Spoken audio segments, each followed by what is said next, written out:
The wooden spoon cracked across Clara's knuckles, and she didn't even flinch anymore. At 17, she'd learned that crying only made it worse. But when she looked up from the spilled flour, she didn't see her stepmother's hand rising for another blow. She saw the rancher standing in the doorway, his blue-gray eyes fixed on the fresh bruise blooming across her cheekbone. Wyatt Callahan hadn't spoken to anyone in Dusty Creek for 6 months. Today, he was about to say words that would change everything. Stay with me until the very end. If this story touches your heart, subscribe and comment your city below. I want to see how far Clara's journey travels. The summer heat pressed down on Dusty Creek like a punishment from God himself. Clara Morrison wiped the sweat from her forehead with a trembling hand, leaving a streak of flour across her skin. The kitchen was an oven, the cook stove blazing despite the 100-degree weather outside, because Edith wanted fresh bread for the church social. Edith always wanted things. "You call this needing?" Edith's voice cut through the heavy air. "My grandmother could do better, and she's been dead 20 years. Clara pressed harder into the dough. Her arms ached from hours of work that had started before dawn. Her stomach cramped with hunger. Breakfast had been denied again, punishment for leaving a water spot on the good china. "I'm trying, ma'am. Trying." Edith laughed, a sound like breaking glass. "That's all you ever do, isn't it? Try and fail. Try and fail. Just like your mother." Clara's hands stilled on the dough. She knew better than to react when Edith mentioned her mother. Knew better than to show any emotion at all. But her fingers had stopped moving just for a second, and that was enough. "Did I tell you to stop?" "No, ma'am." "Then why are your hands not moving?" "I'm sorry, The wooden spoon came down hard across Clara's knuckles. The pain shot up her arm, familiar and sharp. She'd learned not to cry out 3 years ago, when she'd realized that crying only encouraged Edith to hit harder. "Clumsy," Edith said, circling behind her. "Stupid. Worthless. 4 years I've tried to make something decent out of you, and this is what I get. A skinny, useless girl who can't even knead bread properly." Clara kept her eyes down, her hands moving mechanically through the dough.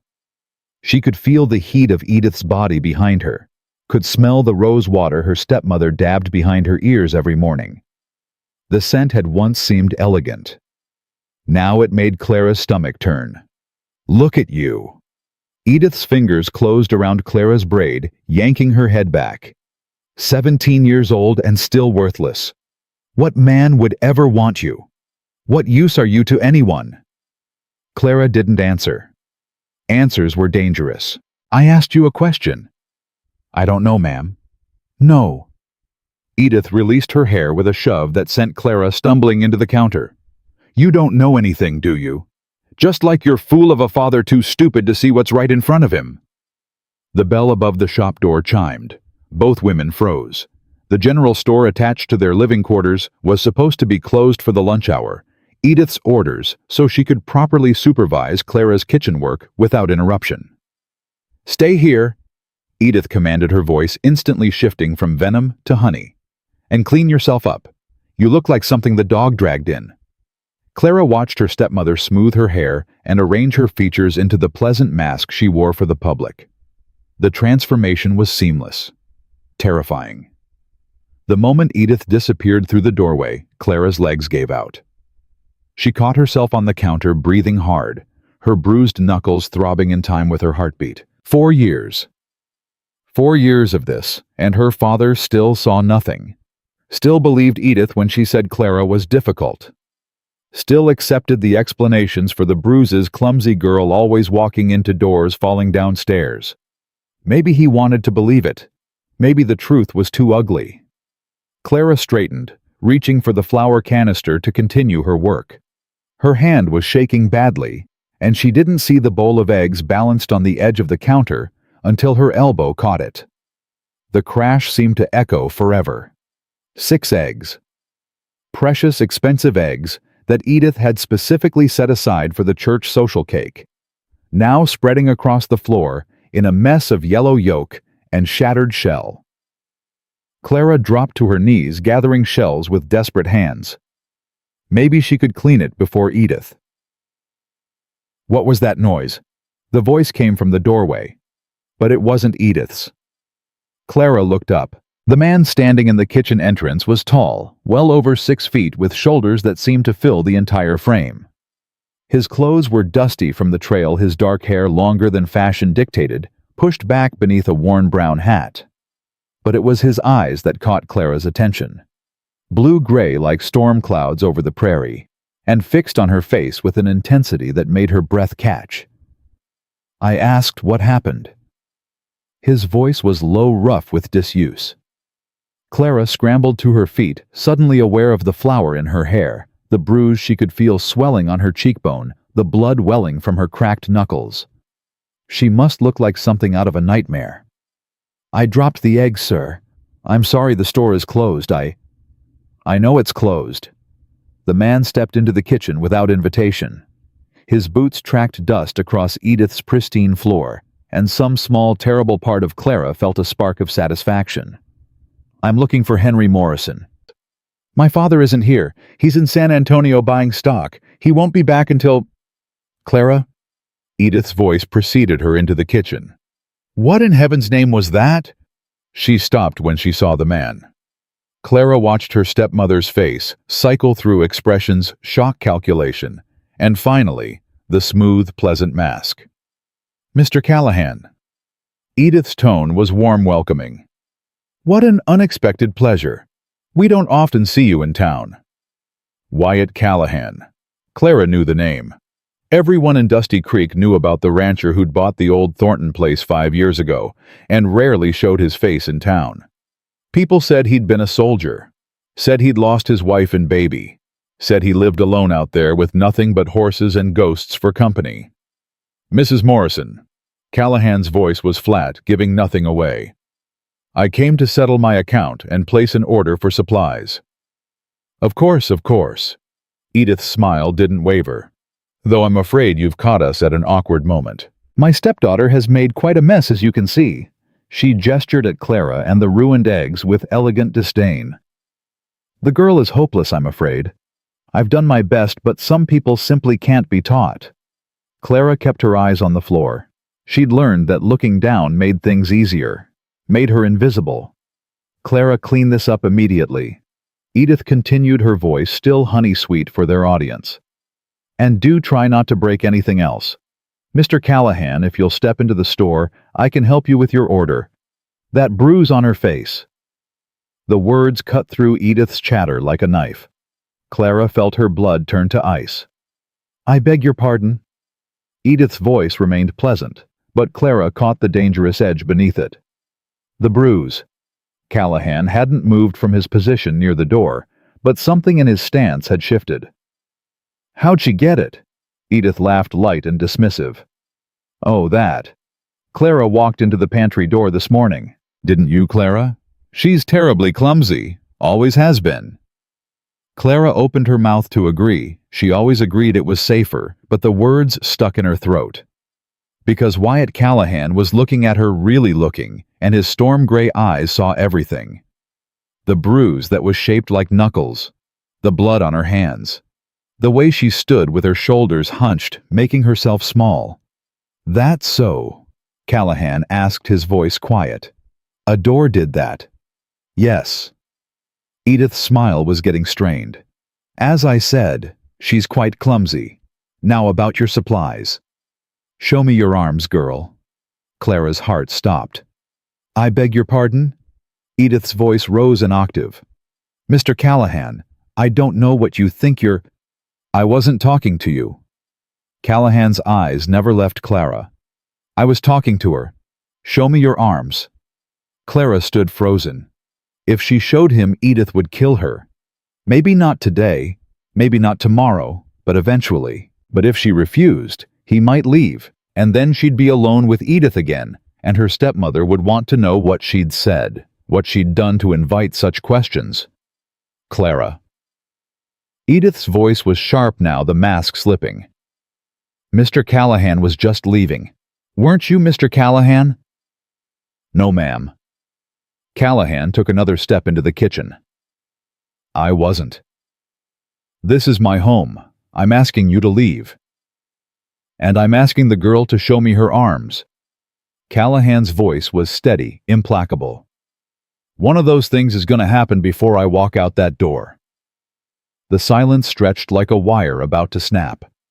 Clara made her choice. Her fingers trembled as she reached for her sleeve, the long sleeve Edith insisted she wear even in the killing summer heat to hide what lay beneath. She pushed the fabric up slowly past her wrist, past her elbow, revealing the map of bruises that decorated her skin. Yellow-green ones, old and fading. Purple ones fresh from yesterday. Finger marks on her upper arm, where Edith had grabbed her hard enough to leave prints. She heard Edith's sharp intake of breath, heard the tiny sound of outrage and fear combined. But she kept her eyes on Wyatt Callahan, watched his face as he took in the evidence of 4 years of careful, calculated cruelty. Something changed in his expression, something cold and hard and absolutely certain. "How long?" he asked quietly. Clara swallowed. "Since my father remarried. 4 years." "She's lying." Edith's voice had gone shrill. "She does this to herself, bruises easily, you can't believe." "I heard you." Edith stopped mid-sentence. "Heard what you were saying before you knew I was listening." Callahan's voice was still quiet, but there was iron underneath. "Heard the spoon hit her hands. Heard you call her worthless and stupid. Heard everything, Mrs. Morrison. You were eavesdropping. How dare you? I was looking for Henry to settle my account. Walked in through the store, heard voices in the back. Didn't announce myself because I was curious about what kind of woman uses a spoon on a child like she's disciplining a dog." Clara watched her stepmother's face contort. For once, Edith couldn't find her honey-sweet voice, couldn't produce the pleasant mask that fooled everyone. She was exposed and she knew it. "Get out." Edith's voice was barely a whisper. "Get out of my house." "Not yet." Callahan looked at Clara. "You got any other family anywhere else you can go?" Clara shook her head mutely. Her mother's people were all dead. Her father was all she had, and her father was Edith's. "Then here's what's going to happen." Callahan turned back to Edith. "I'm going to wait in this kitchen until Henry Morrison gets back from San Antonio, and when he does, I'm going to tell him exactly what I saw and heard today, every word. He won't believe you." But Edith's voice wavered. "He'll never believe you over me." "Maybe not." Callahan's eyes flicked to Clara's bruised arms. "But he'll believe his own eyes. And I don't think those marks are going to disappear before he gets home." "You can't do this." Edith was trembling now, whether from rage or fear, Clara couldn't tell. "You can't just walk into someone's home and... When's Henry due back?" Edith pressed her lips together, refusing to answer. "Tonight," Clara said quietly. Her voice sounded strange to her own ears, stronger than she'd expected. "He's supposed to be back tonight." Callahan nodded. "Then I'll wait." "This is outrageous." Edith drew herself up, grasping for the dignity she'd lost. "I'll go to the sheriff. I'll have you arrested for trespassing for—" "Go ahead." Callahan's voice was almost bored. "Tell Sheriff Dawson why you want me removed. Tell him about the bruises on your stepdaughter's arms. Tell him why you're so desperate to get rid of a witness." Edith's mouth opened and closed. For the first time in 4 years, Clara saw her stepmother truly speechless. "I thought not." Callahan moved to the kitchen table and pulled out a chair, sitting down like he had every right to be there. "I'll take some coffee if you've got it. It's a hot day for waiting." The hours that followed were the strangest of Clara's life. Edith retreated to the parlor, her face white with rage, and didn't emerge. Clara cleaned up the broken eggs, finished the bread dough, and moved through her chores in a daze. Through it all, Wyatt Callahan sat at the kitchen table drinking coffee and watching her work with those storm-gray eyes. He didn't speak much. Asked her once if she was hungry, and when she admitted she hadn't eaten since the day before, he produced a strip of jerky from his pocket and made her eat it. Asked her about her mother, and she found herself telling him things she hadn't spoken aloud in years, how her mother used to sing while she cooked, how she'd taught Clara to read and write, how she'd died of fever when Clara was 12, and taken all the warmth from the house with her. Pa married Edith a year later, Clara said quietly, rolling out pie crust, because Edith hadn't told her to stop working. She was nice at first, brought me presents, said she wanted to be my friend. Then, after the wedding, the mask came off. Clara nodded. She said I was too spoiled, said my mother had ruined me by being soft, said she was going to fix me. Your pa didn't notice. He's gone a lot, buying trips deliveries. And Edith, Clara hesitated. She's good at hiding it. Never hits my face when he's home.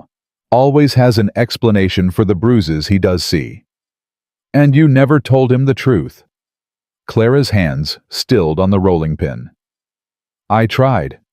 Once. 2 years ago. What happened? Edith cried.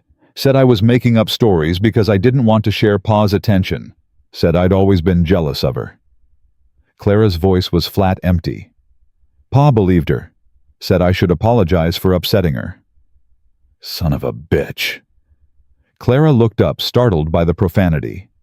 Callahan's expression hadn't changed, but there was a muscle ticking in his jaw.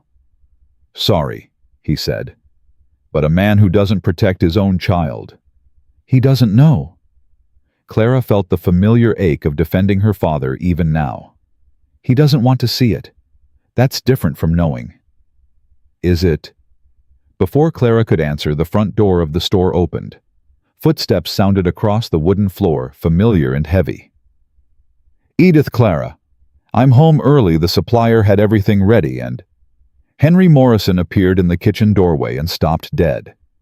Clara's father was a big man, but the years had softened him. His hair was more gray than brown, now his face lined with worry and weariness. He looked from Clara to the stranger sitting at his kitchen table and back again. What's going on? Henry asked slowly. Who are you? Wyatt Callahan rose from his chair.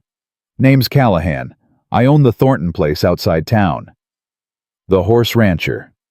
Henry's brow furrowed. I know who you are. What I don't know is why you're in my kitchen. Pa, Clara started. Henry. Edith's voice came from behind him, high and frantic. Thank God you're home. This man broke into our house. He's been terrorizing Clara and me for hours. You need to fetch the sheriff. I walked through the front door of your store, Callahan said calmly, which was unlocked, and I've been sitting in this kitchen drinking coffee and watching your daughter work herself to the bone in this heat. He's lying. Edith pushed past Henry into the kitchen, her face flushed with the effort of maintaining her performance. He's a madman, Henry. I don't know what he wants, but what I want, Callahan interrupted, is for you to ask your daughter to show you her arms. Silence. Henry's eyes moved to Clara, taking in the flour in her hair, the sweat on her face, the long sleeves in the sweltering kitchen. Something flickered across his expression. Doubt, maybe. Or the first stirring of fear. Clara. Don't listen to this man, Edith said quickly. He doesn't know anything about our family. Clara, tell your father that you're fine. Tell him this stranger has been harassing us. Clara looked at her stepmother. Looked at the woman who had spent 4 years teaching her that she was worthless, that she deserved every blow, that silence was her only protection. Then she looked at her father. Pa, she said, and her voice only shook a little. I need to show you something. She pulled up her sleeve. Henry Morrison made a sound like a wounded animal. He crossed the kitchen in 3 strides, taking Clara's arm in his hands, turning it to see the pattern of bruises that covered her skin. Old ones and new ones, the clear imprint of fingers on her upper arm. My God, his voice cracked. Clara, how? She did it to herself. Edith's voice had gone shrill again. She's always been disturbed, Henry. I didn't want to worry you, but she hurts herself and then blames... Stop. Henry didn't raise his voice. He didn't need to. The single word fell into the kitchen like a stone into still water. I asked my daughter. He was still holding Clara's arm, his hands trembling. Now I'm asking my wife. Did you do this? Henry, you can't possibly believe. Did you do this? Edith's mask cracked. Clara watched it happen, the pleasant facade crumbling, revealing the cold fury beneath. She needed discipline. Edith spat. She's lazy, disrespectful. She can't do anything right. I've tried for 4 years to make something decent out of her, and this is the thanks I get. Accusations, humiliation in front of strangers. Discipline. Henry repeated the word like it was poison on his tongue. You call this discipline? Someone had to teach her. Get out. Edith froze. What? I said get out. Henry released Clara's arm, gently turning to face his wife. His hands were still shaking, but his voice was steady now, cold in a way Clara had never heard. Get out of my house. Get out of my store. Get out of this town. You can't be serious. Henry, be reasonable. I'll send your things wherever you decide to land. But I want you gone within the hour. You're throwing away our marriage over a few bruises. I'm throwing out a woman who beat my daughter for 4 years while I was too blind and stupid to see it. Henry's voice broke on the last words. And I'll never forgive myself for that. But I'll be damned if I let it continue one more day. Edith looked from Henry to Callahan to Clara. Whatever she saw in their faces must have convinced her, because she didn't argue anymore. She simply turned and walked out of the kitchen, her footsteps sharp and precise on the stairs as she climbed to pack her things. The kitchen fell silent. Clara stood frozen, unable to believe what had just happened. 4 years of hiding, of flinching, of learning to make herself small and invisible. And in one afternoon, it was over. Clara. Her father's voice was rough with tears. She looked up to find him crying openly, something she hadn't seen since her mother's funeral. I'm so sorry. He pulled her into his arms, holding her like she might break. I'm so sorry, sweetheart. I didn't know. I should have seen it, should have asked questions, should have... It's okay, Pa. It's not. He held her tighter. It'll never be okay. But I'm going to make it right. I swear to you, Clara, I'm going to spend the rest of my life making it right. Over her father's shoulder, Clara saw Wyatt Callahan quietly gathering his hat from the table. He was leaving, she realized. Slipping out now that the crisis was handled, disappearing back to his ranch and his solitary life. Wait. Callahan paused at the door. Thank you. Clara's voice was thick with tears. For seeing. For staying. For making him listen.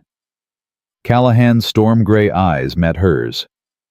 Your mother, he said quietly. She sing you any lullabies when you were small? Clara blinked at the strange question. Yes. She used to sing Amazing Grace every night. Something shifted in Callahan's expression. Something old and sad and almost tender. My sister used to sing that too. He put on his hat, tipping the brim slightly in her direction. Take care of yourself, Miss Clara. Then he was gone. The screen door swinging shut behind him, and Clara was left standing in her father's arms, wondering why the departure of a stranger she'd known for only a few hours should make her chest ache quite so much.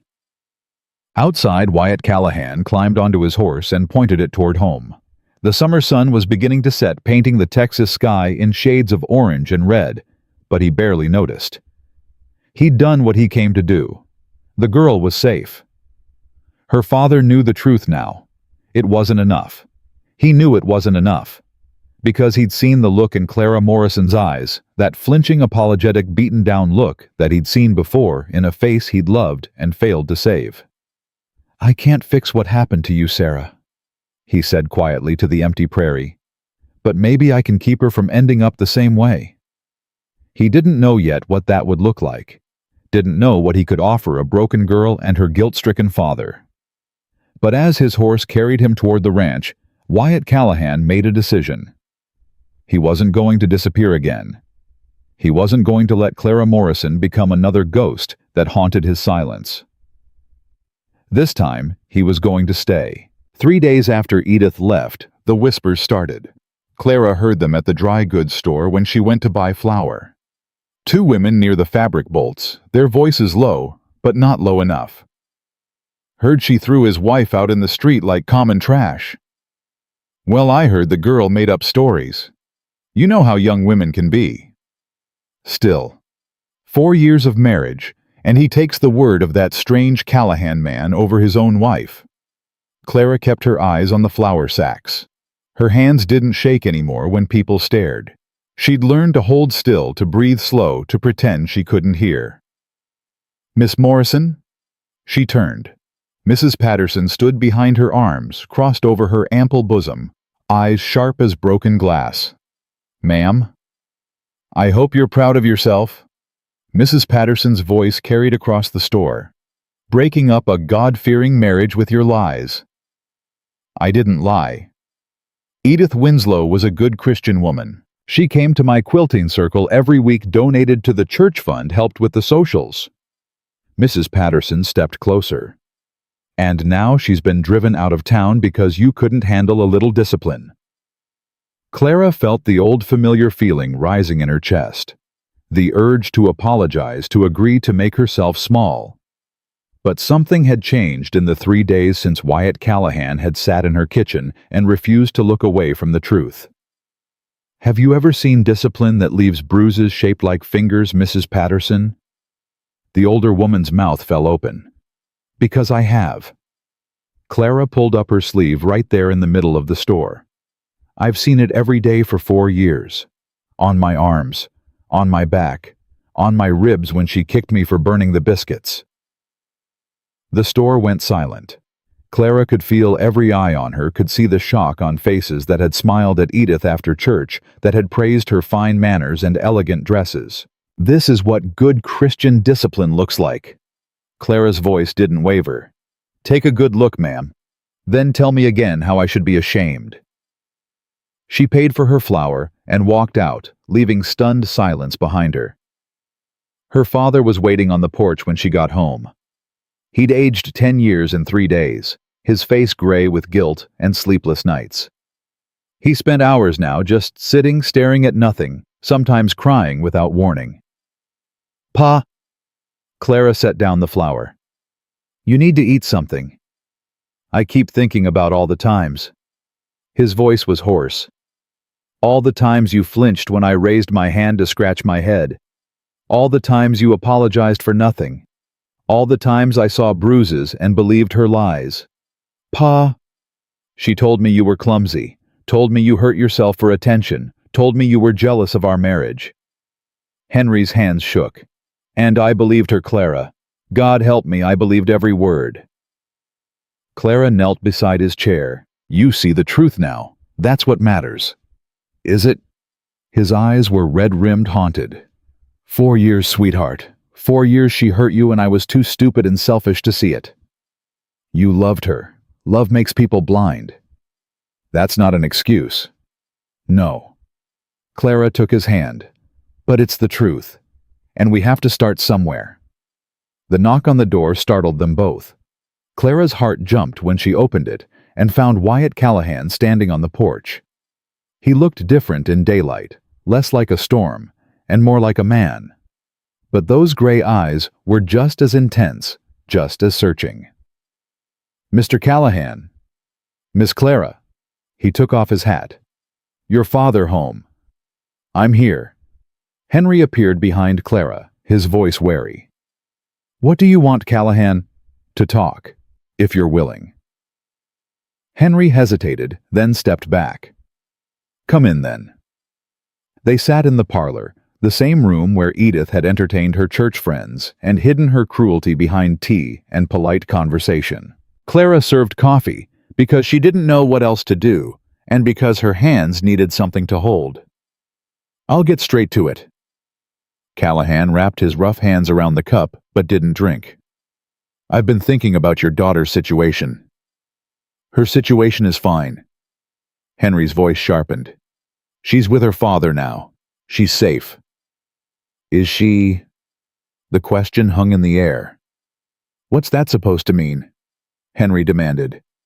"Means I've been in town 3 days and I've heard plenty of talk." Callahan's eyes moved to Clara. Talk about how she made up lies to destroy a good woman's reputation. Talk about how she's trouble, how no decent family will want anything to do with her. Clara felt her stomach drop. She'd known the whispers were bad, but hearing them spoken aloud made them real. "That's just gossip," Henry said. "It'll die down." "Will it?"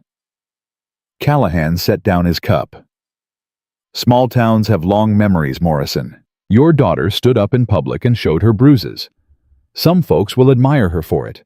Others will never forgive her for making them see something ugly in a woman they liked." "What are you saying?" "I'm saying she needs a fresh start. Somewhere away from the whispers and the stares and the women who will cross the street to avoid her." Clara's breath caught. "You mean leave Dusty Creek?" "I mean come work for me." Callahan looked at her directly. "I've got a ranch that needs tending, a housekeeper who's getting too old for the heavy work, horses that need training, and a garden that's gone to seed." He paused. "And I've got no patience for cruelty. Anyone who works for me gets treated fair."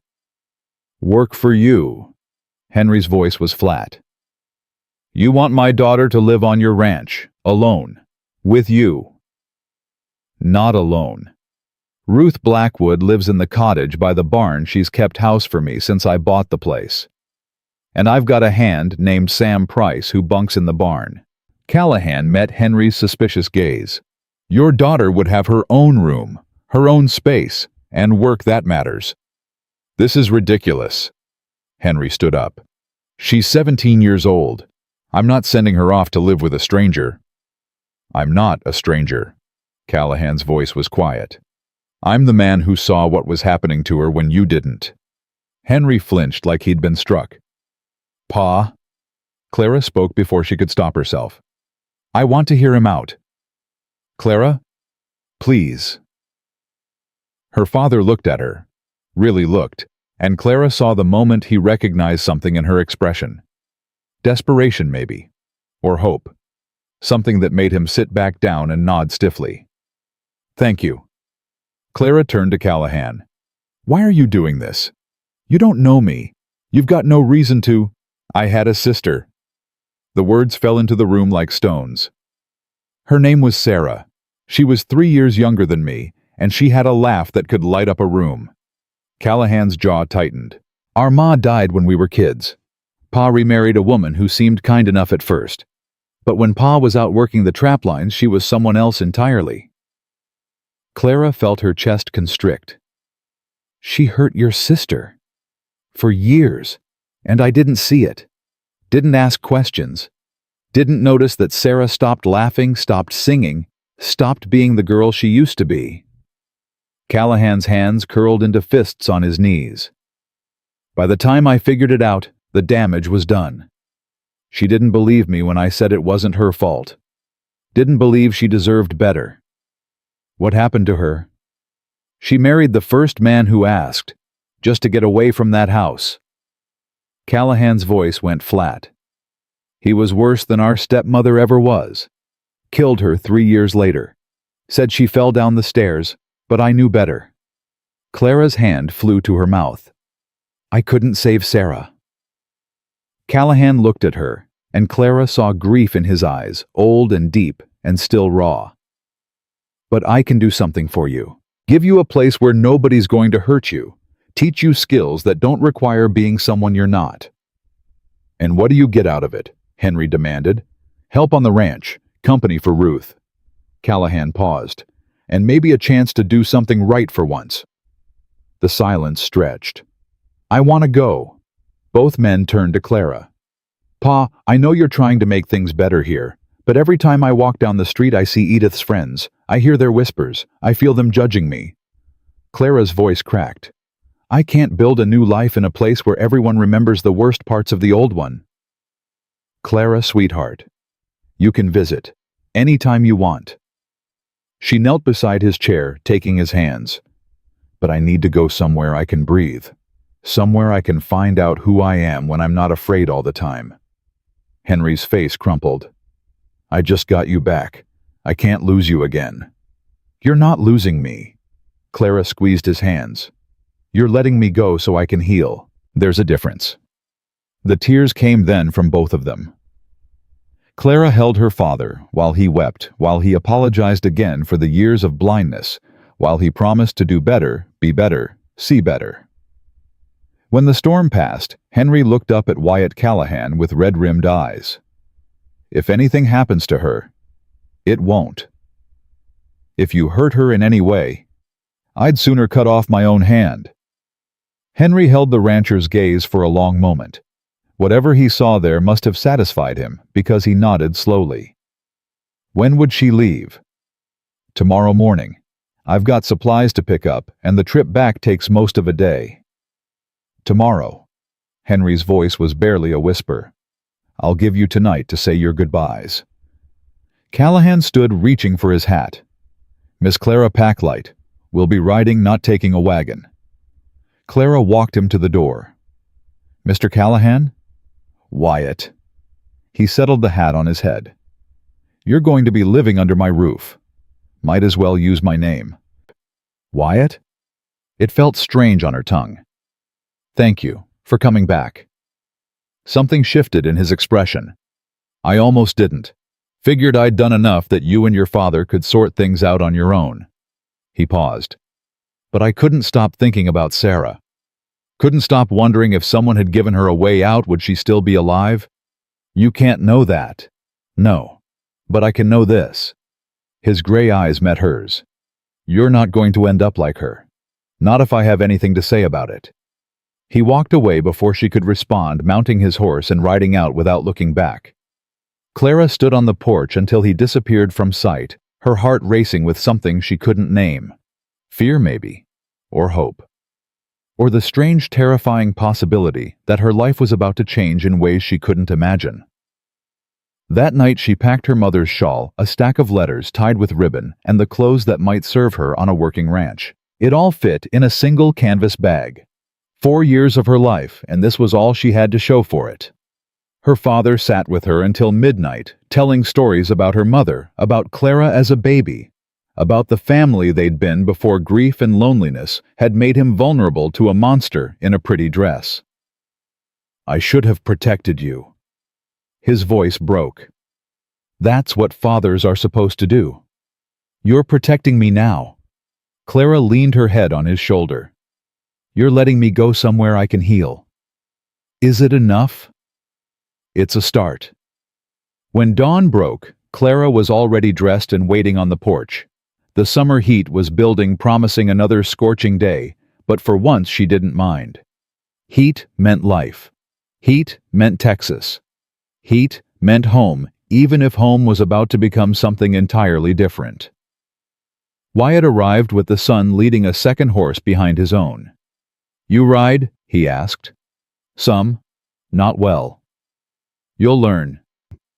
He dismounted and took her bag, strapping it to the spare horse with efficient movements. "This is Penny. She's gentle. Won't give you any trouble." Clara approached the mare cautiously, letting Penny smell her hand before stroking her velvet nose. "Hey, girl." Penny nickered softly. "She likes you." Wyatt almost smiled. "That's a good sign." Henry came out of the house, his face gray with sleeplessness. He helped Clara mount, adjusting her stirrups, fussing with the reins, until Wyatt cleared his throat. "We need to go, Morrison. Long ride ahead." Henry nodded. He reached up and took Clara's hand, holding it tight. "You write to me, every week." "I will, Pa. And if you want to come home for any reason, you tell me. I'll come get you myself." "I know. I love you, sweetheart. I'm sorry it took me so long to show it properly." Clara bent down and kissed his cheek. "I love you too, Pa. Take care of yourself." Then Wyatt clicked his tongue and the horses started moving, and Clara Morrison rode out of Dusty Creek without looking back. The trail stretched before them, dusty and long. Clara's legs ached within the first hour, her thighs burning from the unfamiliar position. But she didn't complain. Complaining was something the old Clara did, the one who expected punishment for every imperfection. Wyatt rode in silence, his eyes scanning the horizon constantly. After a while, Clara realized he was checking for danger snakes, outlaws' sudden storms. He did it automatically the way she automatically flinched at raised voices. "How far is your ranch?" she asked finally. 15 miles. We'll be there by afternoon if we keep a good pace." "Do you always talk this much?" The question surprised a laugh out of him, short and rusty, like something that didn't get used often. "You've got a mouth on you, Miss Clara." "My mother used to say the same thing." Clara paused. "Is that going to be a problem?" "No." Wyatt's gray eyes met hers briefly. "Means you've still got some fight left in you. That's good." They rode on. The landscape changed gradually, the flat town giving way to rolling hills, dotted with scrub brush and mesquite. Clara saw cattle in the distance, longhorns with their distinctive curved horns, and once a coyote watching them from a rocky outcrop. "That garden you mentioned," she said. "The one that's gone to seed. What's wrong with it?" "Everything. I put it in 3 years ago, but I don't have the patience for growing things. Ruth does what she can, but her hands aren't what they used to be." "I can garden." The words came out before Clara could stop them. "My mother taught me. Before she died, we had tomatoes and squash and herbs. Edith tore it all out after she married Pa. Said it was common." "Nothing common about feeding yourself." Wyatt nodded slowly. "That'll be one of your jobs then. Getting the garden back in order." "What else will I be doing?" "Whatever needs doing. Cooking, cleaning, helping Ruth with the house. Maybe some work with the horses if you take to it." He glanced at her. "It's hard work. Nothing like what you're used to." "What I'm used to is getting hit for burning the biscuits." Clara's voice was steady. "Hard work sounds like a vacation." Wyatt didn't respond, but something in his posture relaxed. They stopped at midday, near a creek, letting the horses drink. Wyatt produced dried meat and hard biscuits from his saddlebag, passing Clara a share without comment. "You'll eat 3 meals a day at the ranch," he said. "Ruth insists on it. Anyone misses a meal, she takes it personal." Clara bit into the biscuit, trying to remember the last time she'd eaten 3 meals in one day. "She sounds fierce." "She is. Raised 7 children and buried 4 of them. Lost her husband to a fever 10 years back. She doesn't take nonsense from anyone, including me." "And the other hand, Sam Price, 22 years old, good with horses, thinks he's smarter than he is." Wyatt's mouth twitched. "He'll probably try to flirt with you. Tell him to go to hell." Clara laughed a real laugh, surprising them both. "I can do that." "Good." They finished eating and mounted up again. The sun was brutal now, beating down on Clara's shoulders, baking the dust until it shimmered like water in the distance. Sweat trickled down her back, soaking through her dress. "You doing all right?" Wyatt asked. "I'm fine." "Liar." "I'm not going to complain about a little heat." "Didn't ask you to complain. Asked if you're all right." His voice was matter-of-fact. "There's a difference between being tough and being stupid. Tough means you keep going when it's hard. Stupid means you don't tell anyone when you need help and end up falling off your horse." Clara considered this. "I'm hot, my legs hurt, and I think my backside is going to be bruised for a week." "Better." Wyatt reached into his saddlebag and produced a canteen. "Drink, and we'll stop under those trees ahead for a rest." They rested in the sparse shade of a stand of oaks, Clara too tired to do anything but sit against a trunk and close her eyes.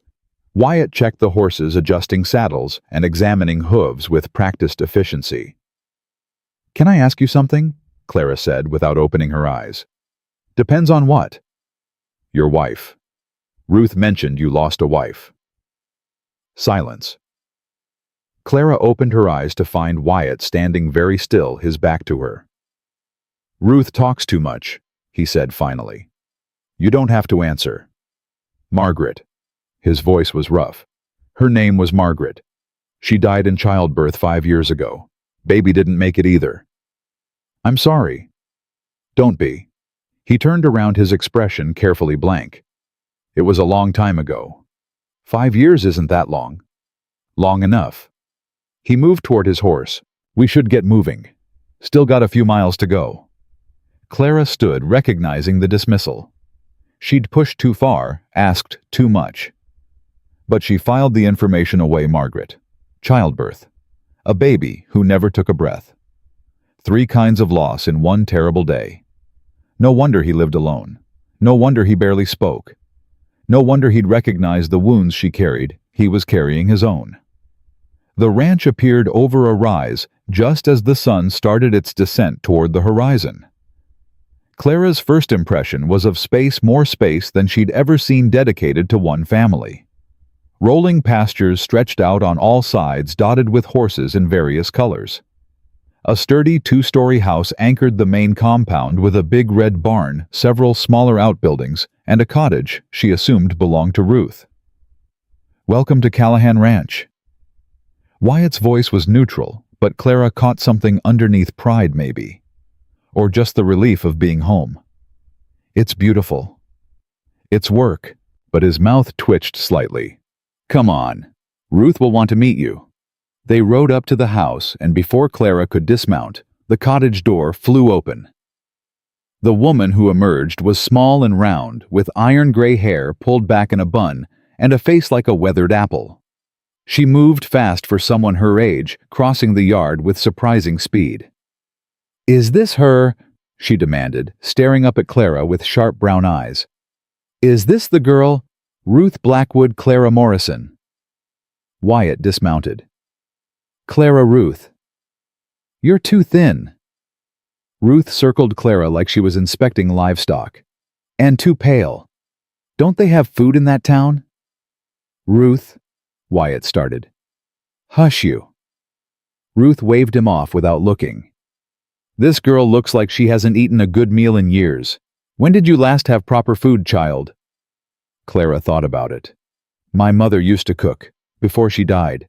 After that, 4 years. Ruth's face went hard. 4 years of that woman starving you and beating you, and those fools in town didn't see a thing. Ruth. Wyatt's voice was quiet. Let her breathe. I'll let her breathe after I feed her. Ruth reached up and took Clara's hand, helping her dismount with surprising strength. Come inside. I've got stew on the stove and bread in the oven. You'll eat until you can't eat any more, and then you'll eat some more. Clara found herself being tugged toward the main house, too startled to resist. She looked back at Wyatt, who was watching with an expression that might have been amusement. Don't fight it, he called. Ruth always wins. The inside of the house was simple but clean, polished wood floors, plain white curtains, furniture built for comfort rather than fashion. Ruth led Clara straight to the kitchen table and pushed her into a chair. Sit.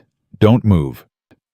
She bustled around the kitchen, filling a bowl with thick beef stew, cutting slabs of fresh bread, pouring a glass of cool buttermilk.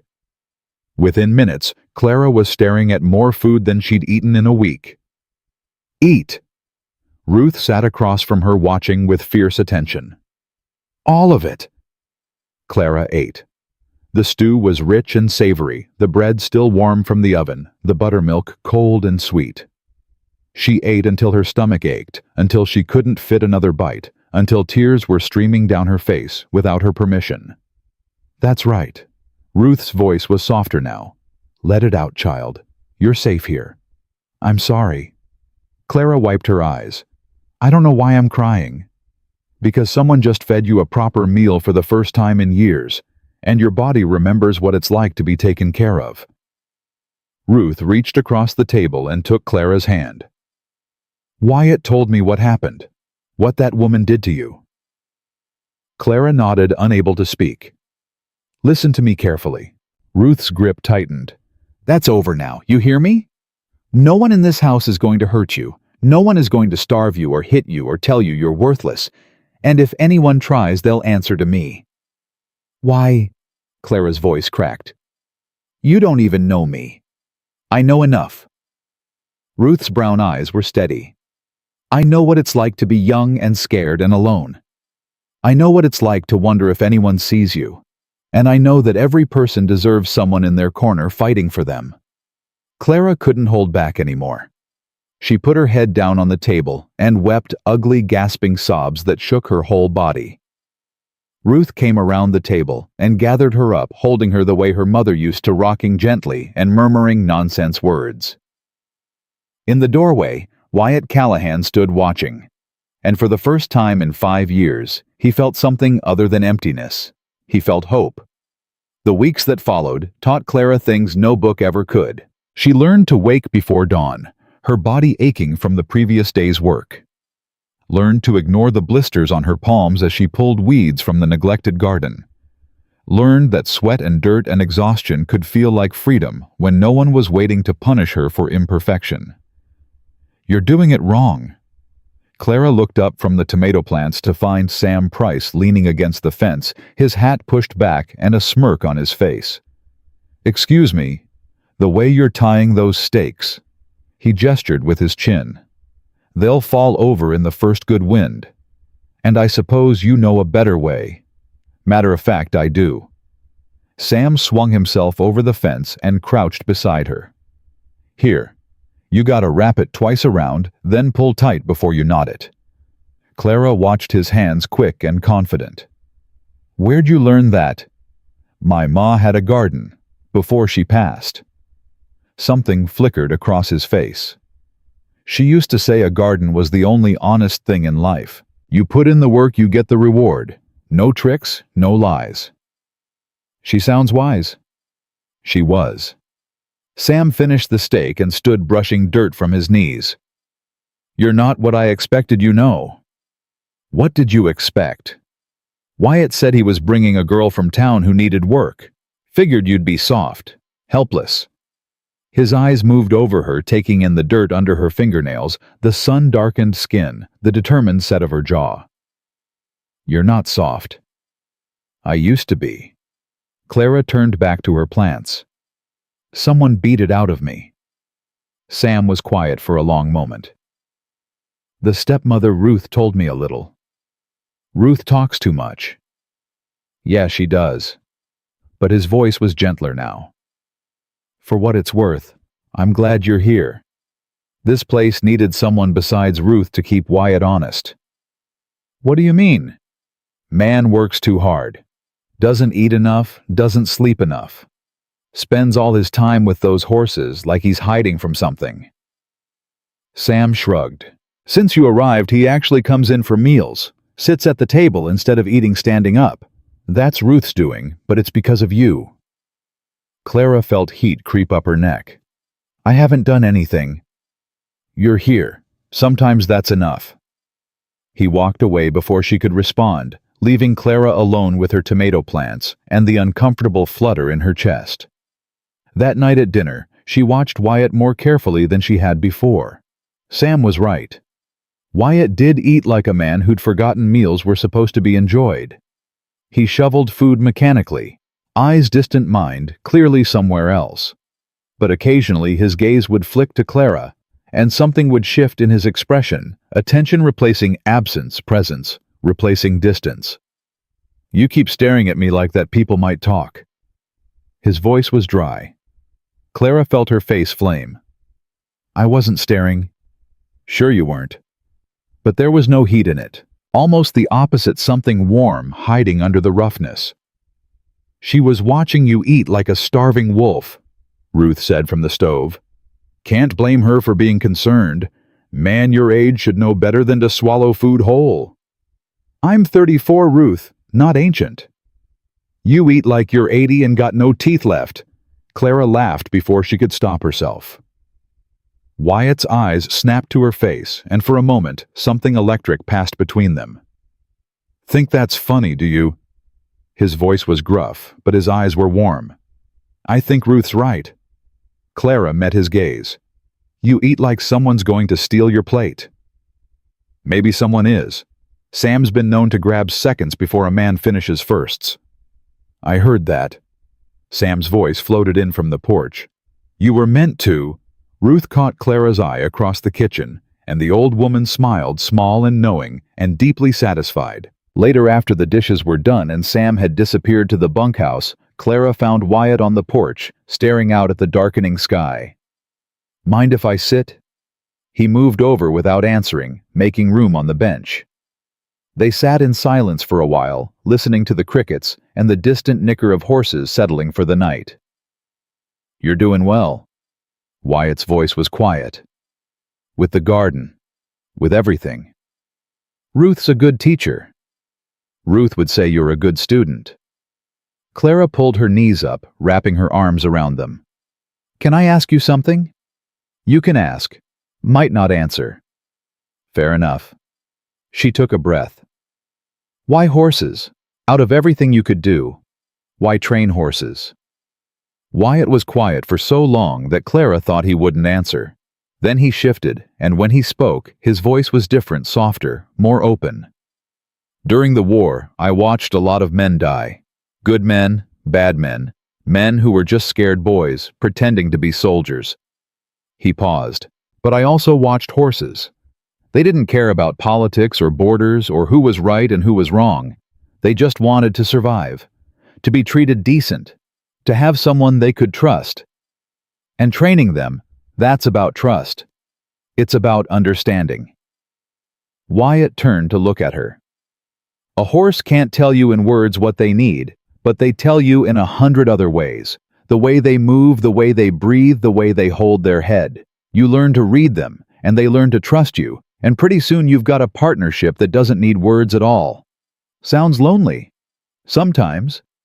His gray eyes held hers. Less so lately. Clara's heart stuttered. Wyatt? Mr. Callahan.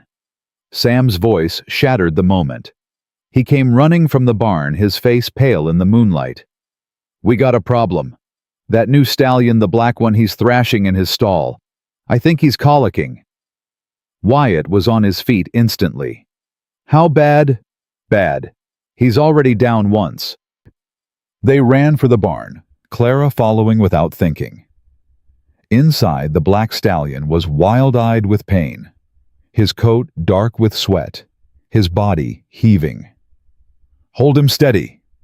Wyatt moved into the stall without hesitation. Clara, get me the medicine kit from the tack room. Ruth knows where it is. Clara ran. The next hours blurred together. Wyatt worked on the horse with focused intensity, walking him when he could stand, keeping him calm when he couldn't. Clara and Sam took turns holding ropes, fetching water, doing whatever Wyatt needed without question. By the time dawn broke, the stallion was standing on his own. The crisis passed. You saved him.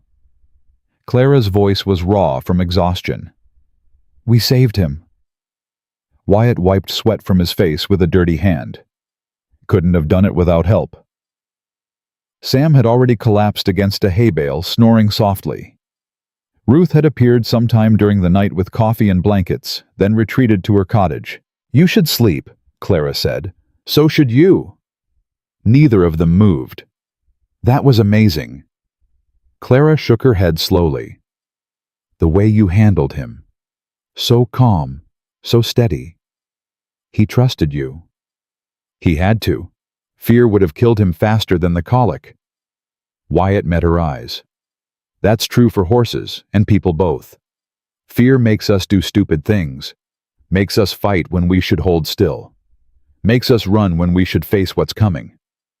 Is that what I was doing, running? No. His voice softened. You were surviving. There's a difference. Clara felt tears prick her eyes. She was so tired, so wrung out, and something about this moment, the dawn light, the smell of hay, the quiet intimacy of shared crisis broke through her walls. I still flinch, she whispered. When someone raises their hand too fast, when someone speaks too sharp, I still expect to be hit. That'll fade. Give it time. What if it doesn't? What if I'm broken forever? Wyatt reached out and took her hand. His palm was rough, calloused from years of work, but his grip was gentle. You're not broken, Clara. You're healing. And healing isn't a straight line. Some days you'll feel strong. Some days you'll feel like you're back at the beginning. But as long as you keep getting up, keep moving forward, you're winning. How do you know? Because I've been where you are. His gray eyes were steady on hers. After Margaret died after the baby, I thought I'd never feel anything again. Thought the pain would swallow me whole. What changed? Nothing. Everything. He squeezed her hand.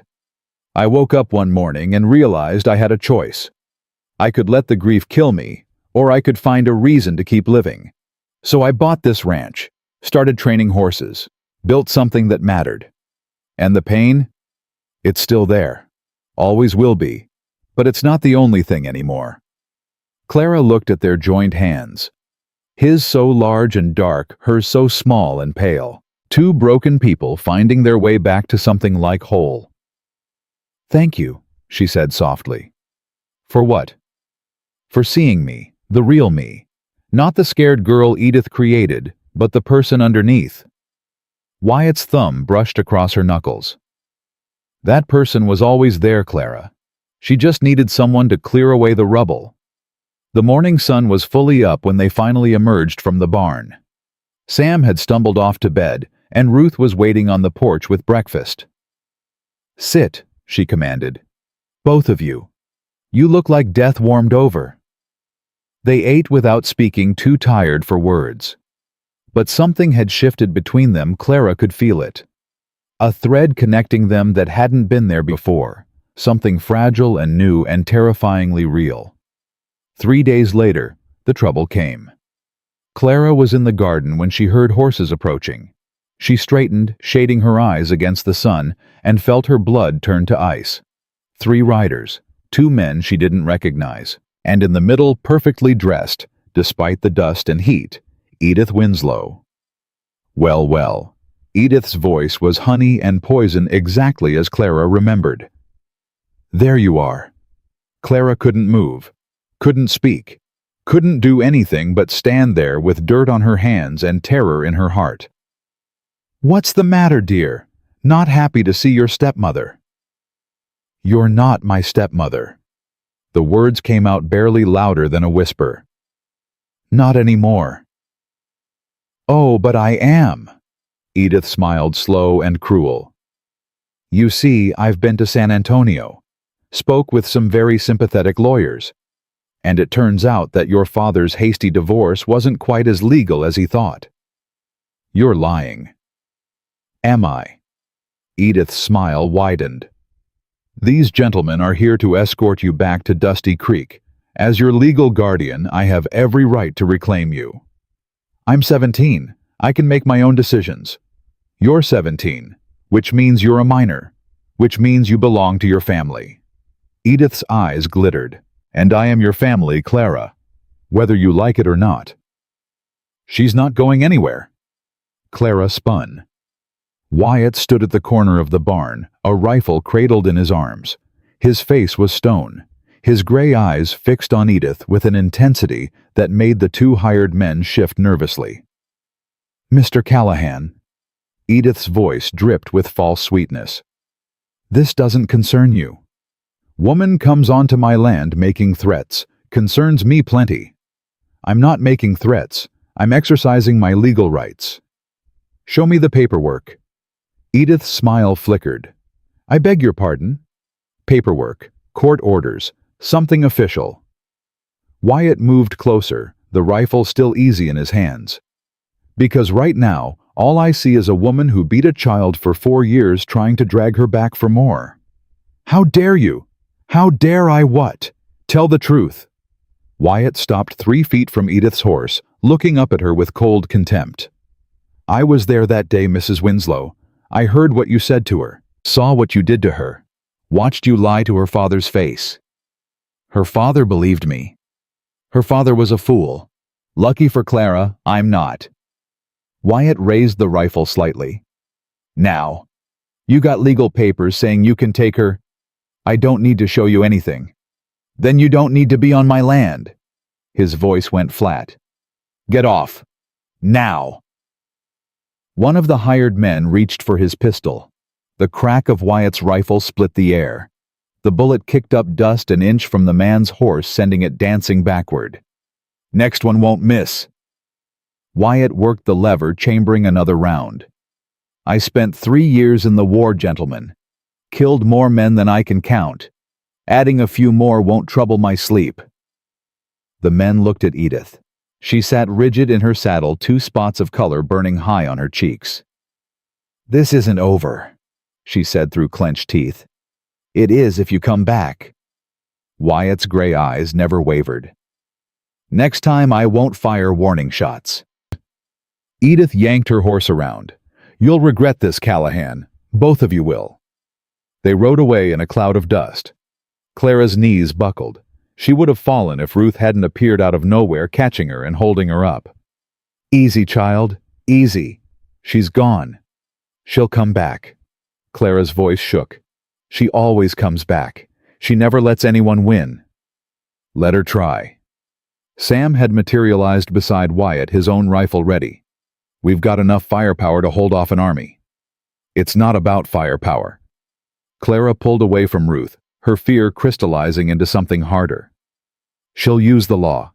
She'll find a way to make it look legitimate. She'll take me back, and this time she'll make sure I can't run." "Clara," Wyatt's voice cut through her panic. He crossed to her, setting down the rifle, taking her shoulders in his hands. "Look at me." She looked. "I made you a promise. Remember that first day when I came back to your house? What did I say? That you'd give me a place where no one would hurt me. And I meant it." His hands tightened on her shoulders. "I don't care what papers she waves around. I don't care what lawyers she buys. That woman is never touching you again. You understand me?" Clara searched his face, looking for doubt, for hesitation, for any sign that he might give in when the pressure got too strong. She found nothing but iron certainty. "I understand," she whispered. "Good." He released her shoulders, stepping back. "Ruth, get her inside. Sam, ride to town. Find Henry Morrison and tell him what happened. He needs to know Edith's making moves." "What are you going to do?" Clara asked. Wyatt picked up his rifle, his jaw set. "I'm going to make sure that if she comes back, she doesn't leave." He strode toward the barn, and Clara watched him go with a heart that wouldn't stop pounding. Inside the house, Ruth made her sit at the kitchen table with a cup of hot tea. Clara's hands shook so badly she could barely hold the cup. "She found me," Clara said. "I thought I was safe, but she found me." "Of course she did." Ruth's voice was matter-of-fact. "A woman like that doesn't let go easy. But finding you and taking you are 2 different things. You don't know her. She always wins. She hasn't met Wyatt Callahan before. What can one man do against the law?" Ruth sat down across from her, her weathered face serious. "You want to know something about that man out there? Something he's never told anyone but me?" Clara nodded. "After Margaret died, after he buried her, and that tiny baby boy Wyatt walked into the mountains with nothing but the clothes on his back. He was gone 3 weeks. When he came back, his hands were bloody and raw from climbing, and he had a look in his eyes that would have scared the devil himself. What happened out there? He never said exactly. But I know he went into those mountains planning to die, and I know he came out planning to live." Ruth reached across the table and took Clara's hands. "A man who stared down death and chosen life. That's not a man who gives up. That's not a man who lets some society woman in a silk dress take what's his." "I'm not his." Ruth smiled slowly. "Aren't you?" Before Clara could respond, hoofbeats sounded outside. She tensed, fear spiking through her again, but Ruth squeezed her hands. "That's Sam. Too fast to be anyone else." A moment later, Sam burst through the door, breathing hard. "Your father's coming. He was already on the road bringing supplies. Should be here within the hour." "Did you tell him about Edith?" "Told him everything." Sam's face was grim. "He's got news too. News he wouldn't tell me. Said it had to be in person." Clara looked at Ruth, fear and hope battling in her chest. "What kind of news?" "I don't know." Sam shook his head. "But whatever it is, it made him ride like the devil was chasing him." Clara stood moving to the window, staring down the road, as if she could will her father to appear faster. Whatever was coming, she would face it. She wasn't the scared girl in Edith's kitchen anymore. She was something else now, something stronger, something that had been forged in fire and tested by crisis, and shaped by the rough, patient hands of a man who'd given her shelter when she had nowhere else to go. Whatever was coming, she would face it. And God help anyone who tried to take her back to that house of honey and pain. Henry Morrison rode into the yard like a man possessed. Clara ran to meet him before he'd even dismounted, her heart hammering against her ribs. Her father's face was haggard, his clothes dusty, but there was something in his eyes she hadn't seen in years: fire. "Pa." She grabbed his arm as he swung down from the saddle. "Edith was here," she said. "I know." Henry pulled her into a fierce embrace. "Sam told me on the road, but Clara, I need you to listen to me. I've found something." "Found what?"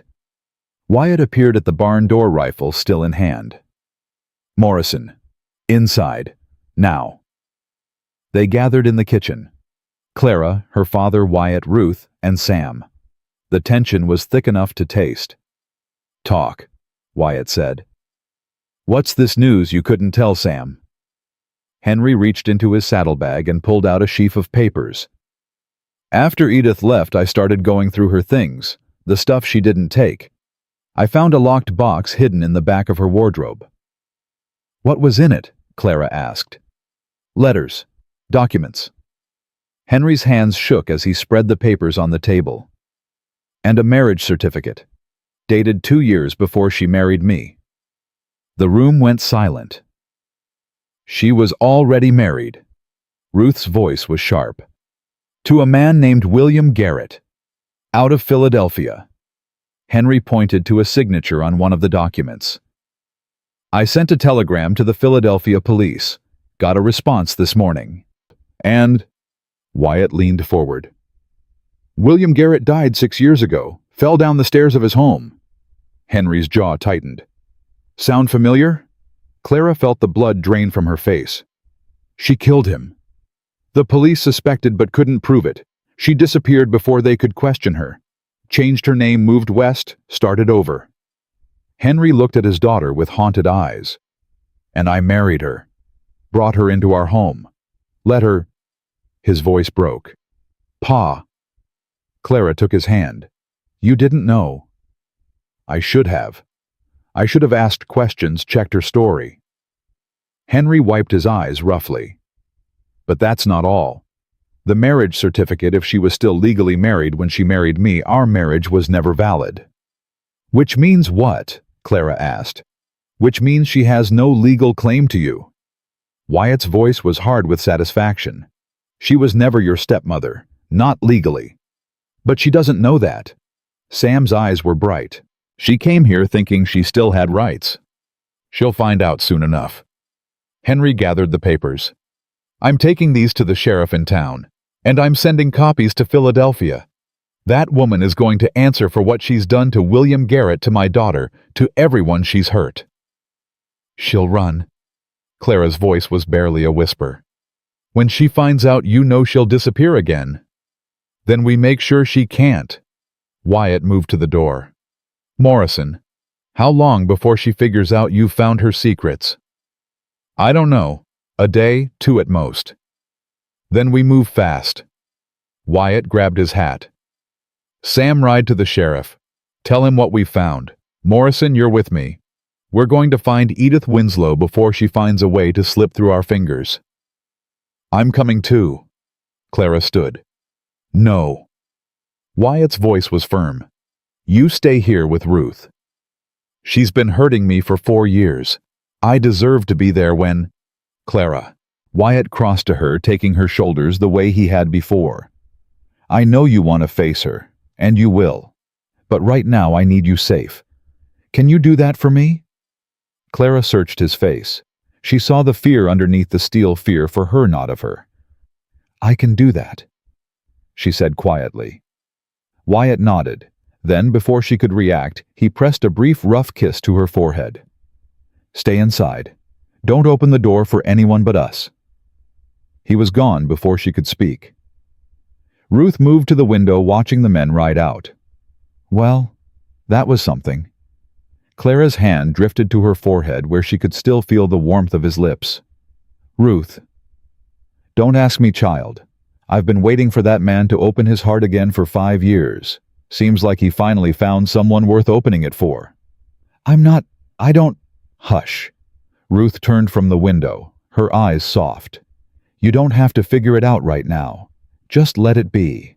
Clara nodded, but her mind was spinning. The kiss had been brief, almost paternal. But there had been something in Wyatt's eyes that was anything but fatherly. The hours crawled past. Clara tried to work in the garden, but her hands wouldn't stop shaking. She tried to help Ruth with dinner, but she burned the biscuits and nearly sliced her finger open cutting vegetables. Sit down, Ruth finally commanded, before you hurt yourself. I can't just sit. You can, and you will. Ruth pushed her into a chair. Wearing a hole in my floor won't bring them back any faster. What if something goes wrong? What if Edith has more men? What if the sky falls? What if the earth opens up? Ruth sat across from her. Worrying about things you can't control is a waste of good energy. How do you stay so calm? Practice? Ruth's weathered face was gentle. When you've lived as long as I have, you learn that most of the things you worry about never happen. And the things that do happen, well, you deal with them when they come. Did you worry? When your husband was alive? When he was out working? Every single day. Ruth smiled sadly. Every morning he wrote out, I wondered if he'd come back. And then one day he didn't. Fever took him quick and mean. No warning, no chance to say goodbye. I'm sorry. Don't be. We had 32 years together, raised 7 children, buried 4 of them. Had more joy and more sorrow than most people can imagine. Ruth reached across and took Clara's hand. That's what life is, child. You don't get the good without risking the bad. You don't get love without risking loss. Is that what this is? Clara's voice was barely audible. Love? Ruth's eyes crinkled. You tell me. Before Clara could answer, hoofbeats sounded outside. She was on her feet, instantly, heart pounding. Easy. Ruth moved to the window. It's them. They're back. Clara ran to the door. Wyatt rode in first, his face grim. Behind him came her father, looking older than he had that morning. And behind them, flanked by 2 men wearing sheriff's badges, was Edith. Her stepmother, no, not her stepmother, never her stepmother, was in handcuffs. Clara stood frozen on the porch as they dismounted. Edith's eyes found her immediately blazing with hatred. You! Edith's voice was raw, stripped of all its honey sweetness. You did this. No, ma'am. The sheriff, a heavy-set man with a thick mustache, took her arm. You did this yourself about 6 years ago in Philadelphia. I don't know what you're talking about. Mrs. Winslow, or should I say Mrs. Garrett, we've got telegrams from the Philadelphia police. They've been looking for you since your husband died so conveniently. The sheriff's voice was cold. You're going to have a lot of explaining to do. This is absurd. Edith tried to pull away, but the deputies held her firm. I'm a respectable woman. I've done nothing wrong. Tell that to William Garrett. Henry's voice was quiet, but deadly. Tell that to my daughter. Edith's mask finally cracked completely. The genteel lady disappeared, replaced by something ugly and desperate. Your daughter. She spat the words. That worthless, clumsy, stupid girl. She's nothing. She's always been nothing. I tried to make something of her, tried to beat some sense into that empty head. That's enough. Wyatt's voice cut like a whip. You. Edith turned on him, her eyes wild. You're the one who ruined everything. If you'd just minded your own business. Your business became my business the moment you raised a hand to that girl. She deserved it. Every blow, every punishment, she brought it on herself, with her clumsiness, her stupidity, her constant whining. The only thing she did wrong was survive you. Wyatt stepped forward, and for a moment Clara thought he might strike Edith himself. Now you're going to pay for what you've done. Not just to Clara, to William Garrett, to everyone you've ever hurt. You can't prove anything. We don't have to. The sheriff pulled her toward the waiting wagon. Philadelphia's sending men to collect you. Whatever happens next is between you and their courts. Edith fought against the deputies, her perfectly arranged hair coming loose, her silk dress tearing at the shoulder. You'll regret this. All of you. I'll come back. I'll make you pay. The wagon door slammed shut, cutting off her screams. Clara stood on the porch watching as the sheriff and his men rode away, Edith's wagon rattling behind them. She watched until they disappeared over the rise, until the dust settled, until there was nothing left but silence and the evening breeze. Then her knees gave out. Wyatt caught her before she hit the ground. I've got you. His arms were strong around her, steady as stone. It's over, Clara. She's gone. Clara buried her face in his chest and wept. She cried for 4 years of fear, for the bruises that had faded and the wounds that hadn't. For the little girl who'd lost her mother, and then lost herself piece by piece under Edith's cruel hands. She cried until there was nothing left. When she finally looked up, Wyatt was watching her with an expression that made her breath catch. I'm sorry. She wiped her eyes. I don't know what came over me. Don't apologize. His voice was rough. You just watched the woman who tormented you get dragged off in chains. You're allowed to feel something about that. I don't know what I feel. Clara shook her head. Relieved, angry, sad. Maybe all of it. Feelings don't have to make sense. She became aware suddenly of how close they were standing. His arms were still around her. His heart was beating under her cheek, and his gray eyes were looking at her like she was something precious, something worth protecting. Wyatt?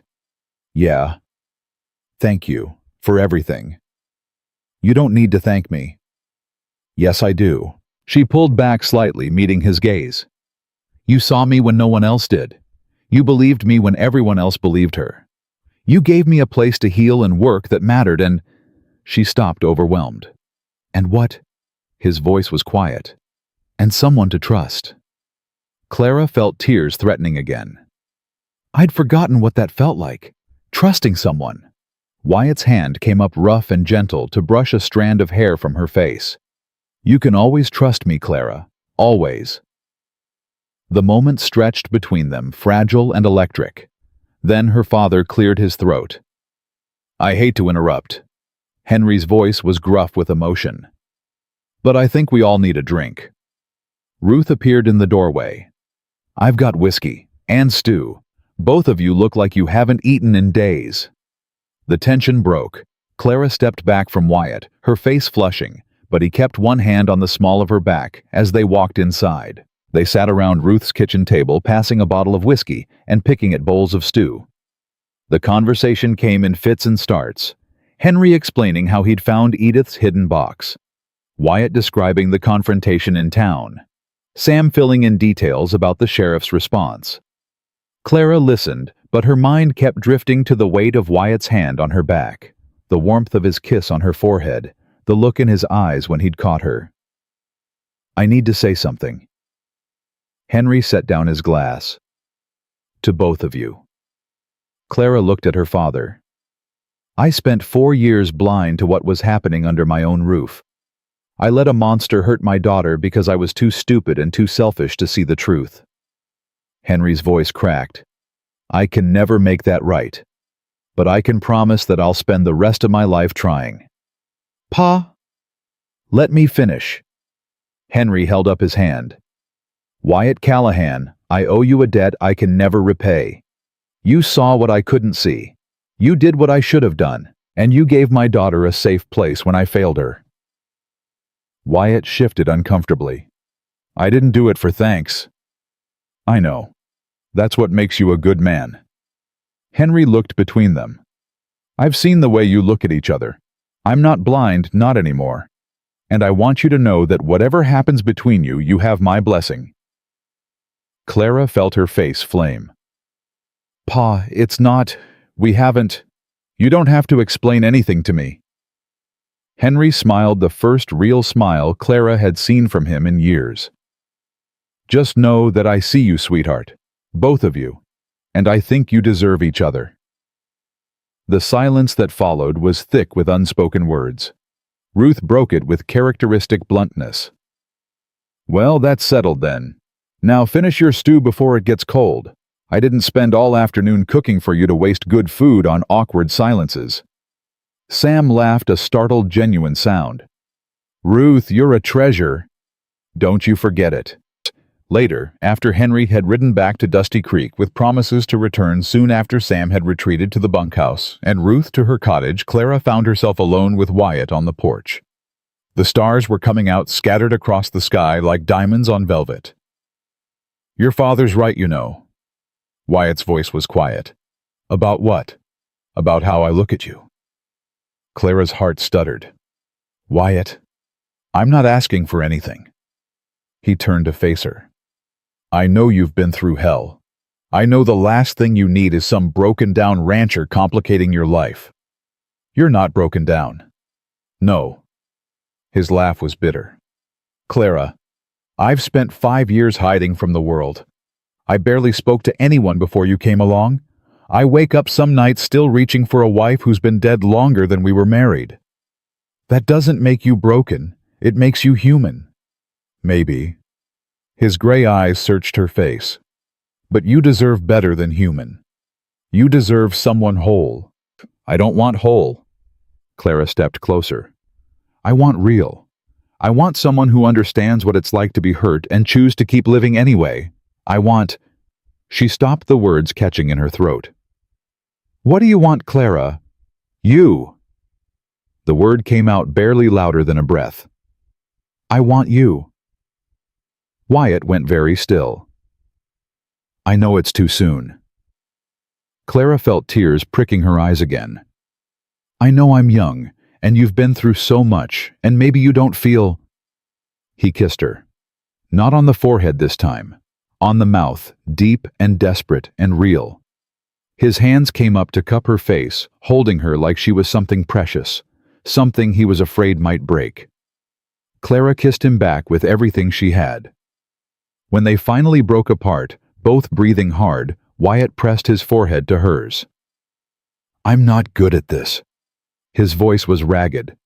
"Words, feelings, I've been alone so long I've forgotten how to—" "Then don't talk." Clara wound her arms around his neck. "Just stay." "For how long?" "Forever." She pulled back to look in his eyes. "If you'll have me." Something cracked open in Wyatt's expression. Something that had been locked away for 5 years, guarded behind walls of grief and silence. "I'll have you." His voice was rough with emotion. "For as long as you want. Forever if that's what you choose." Clara smiled, a real smile, the first one that reached her eyes in longer than she could remember. Forever sounds perfect. Above them the stars wheeled in their ancient patterns. The wind carried the scent of summer grass and horse and home. And two broken people stood on a porch in the middle of nowhere, holding on to each other like survivors of a shipwreck who'd finally found shore. It wasn't a fairy tale ending. There would be hard days ahead. Clara still flinched at sudden movements, still woke sometimes with Edith's voice echoing in her nightmares. Wyatt still struggled to speak. What was in his heart still reached for a ghost in his sleep. But they had each other. They had Ruth and Sam and a ranch that needed tending. They had work that mattered and a future that was theirs to build. And sometimes, Clara thought as Wyatt pulled her close again, sometimes that was enough. Sometimes that was everything. The news from Philadelphia came 3 weeks later. Clara was in the garden when Wyatt rode in from town, his face unreadable. She straightened from the tomato plants, wiping dirt on her apron, her heart already racing. "What happened?" "Edith." Wyatt dismounted slowly. "The trial's over." Clara's hands went cold. "And guilty. Murder in the first degree." His gray eyes met hers. "She hangs next month." Clara sat down hard on the garden bench. Her legs wouldn't hold her. "Clara." Wyatt was beside her instantly. "Talk to me." "I don't know how to feel." Her voice came out strange, distant. She was a monster. She deserved this. But she's still going to die. Clara nodded. "Is that wrong? That I feel something other than happy?" "No." Wyatt took her hand. "It means you're not like her. You're capable of compassion, even for someone who hurt you." "I don't want to be compassionate toward her." "You don't have to be. You just have to accept that you feel what you feel." He squeezed her fingers. "There's no right way to react to this, Clara. Whatever you're feeling is valid." She leaned into him, letting his strength anchor her. "Will you come with me when it happens? If that's what you want." "I don't know what I want." Clara pulled back, meeting his eyes. "Part of me wants to watch, to see it end. Another part wants to be as far away as possible. You don't have to decide now." "No." She stood, brushing off her apron. "I do. I've spent too much of my life letting things happen to me. This is my choice to make." "Then make it when you're ready, not before." Clara looked at the man who'd saved her, loved her, given her a life worth living. "I'm tired of being afraid, Wyatt. Of her. Of the past. Of my own feelings." "Then stop." "Just like that. Just like that." His voice was gentle but firm. "Fear is a habit, Clara. You can choose to break it." The words hit her like a revelation. Fear was a habit, and habits could be changed. That night she made her decision. "I'm not going," she told Wyatt at dinner. "To the hanging." Ruth and Sam looked up from their plates. "You sure?" Wyatt asked. "I'm sure." Clara set down her fork. "I've spent 4 years being defined by what Edith did to me. I won't let her death define me too. I'm choosing to move forward, to build something instead of watching something be destroyed." "That's very wise, child." Ruth's voice was warm with approval. "My mother used to say that the best revenge is living well." Clara smiled, and it felt strange on her face. Strange because it was real. "I'm going to live so well that Edith Winslow becomes nothing more than a footnote in my story." Wyatt reached across the table and took her hand. "That's my girl." The summer deepened around them. Clara's garden flourished under her care, producing tomatoes and squash and herbs in abundance. She learned to can and preserve, to dry and store, to transform the bounty of the land into food that would sustain them through the coming winter. She learned other things too. Wyatt taught her to ride properly, to handle a rifle, to read the land and the weather. She could saddle her own horse now, could track a rabbit through brush, could tell by the color of the sky whether rain was coming. "You're a natural," Sam said one afternoon, watching her work with a young mare in the round pen. "I had good teachers." "Wyatt's never been this patient with anyone." Sam leaned against the fence, his eyes thoughtful. "Not even Ruth. You've changed him, you know." "He's changed me too." "That's how it's supposed to work." Sam grinned. "Two broken pieces that fit together." "We're not broken." "No."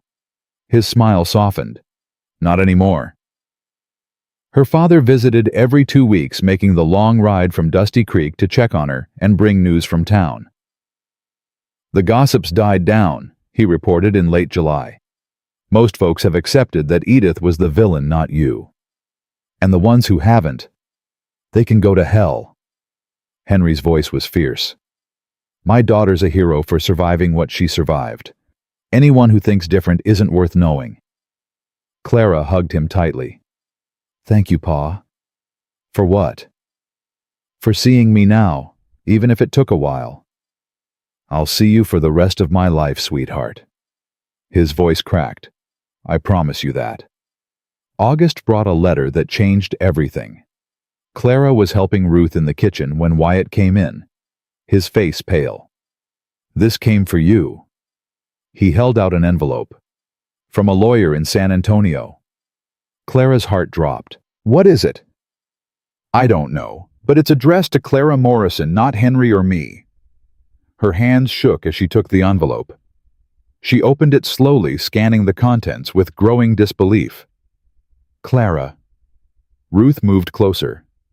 What does it say? It's about Edith's estate. Clara's voice was barely a whisper. She had money. A lot of money. Hidden away in banks under her real name, the name she was born with before she married William Garrett. So she's dead now. The hanging was last week. Clara looked up at Wyatt. And she had no living relatives. The courts have been searching for any legal heirs. What does that have to do with you? Clara's hands trembled as she read the next paragraph. She married my father. Even though the marriage wasn't legal because she was still married to Garrett, she lived as his wife for 4 years. The lawyers are saying that makes me... She stopped, unable to continue. Wyatt took the letter and read the rest. His eyes went wide. Son of a bitch. Language, Ruth said automatically. Ruth, this letter says Clara is entitled to Edith's entire estate. All of it. Nearly $40,000. The kitchen went silent. That's not possible. Clara shook her head. She hated me. She didn't do anything. Wyatt was still reading. The courts did. She died without a will, and under Texas law, her property goes to her closest living relative by marriage. That's you. Clara sat down hard. $40,000. It was more money than she could comprehend. More than her father made in a decade. More than the ranch was probably worth. I don't want it. What? Ruth stared at her. I don't want her money. Clara's voice hardened. It's blood money. She killed her first husband for whatever he had and probably stole from others before that. I won't build a life on the suffering she caused. Clara, Wyatt started. No.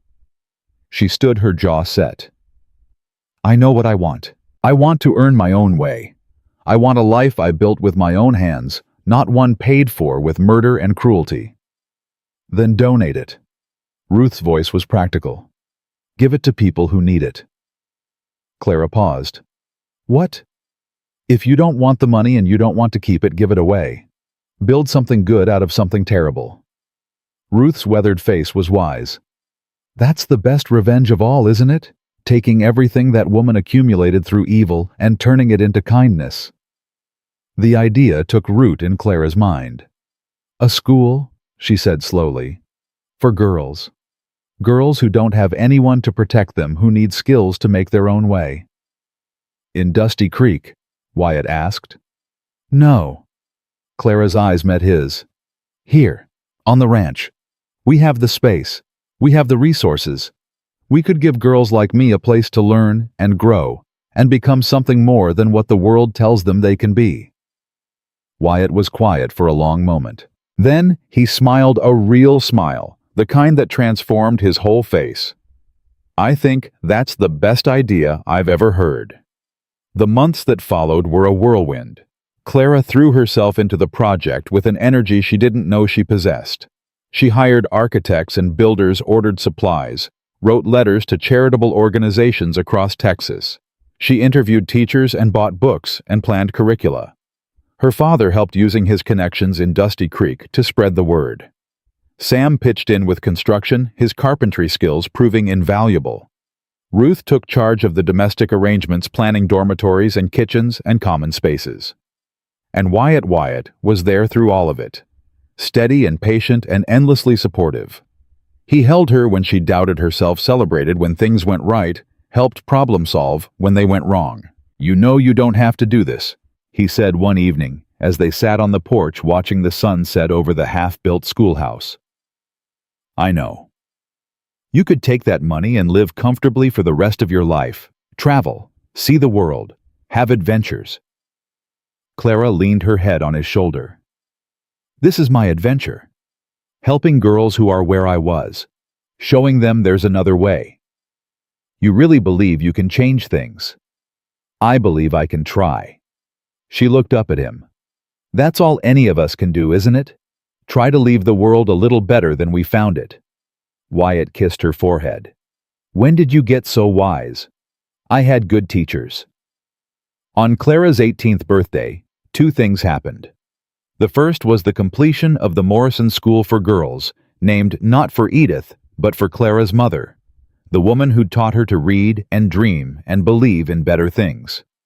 The second was a proposal. Wyatt found her in the garden as the sun was setting, surrounded by the tomatoes and squash and herbs she'd coaxed from the Texas soil. He was holding something in his hand, a small box of polished wood. "Clara." She looked up, and her breath caught at the expression on his face. "I know I'm not much." His voice was rough, uncertain. "A broken-down rancher with more scars than sense. But I love you. I've loved you since the day I saw you on your knees in that kitchen, trying so hard to be invisible." "Wyatt, let me finish." He knelt right there in the dirt between the tomato plants. "I spent 5 years thinking I'd never feel anything again. Thinking I didn't deserve to.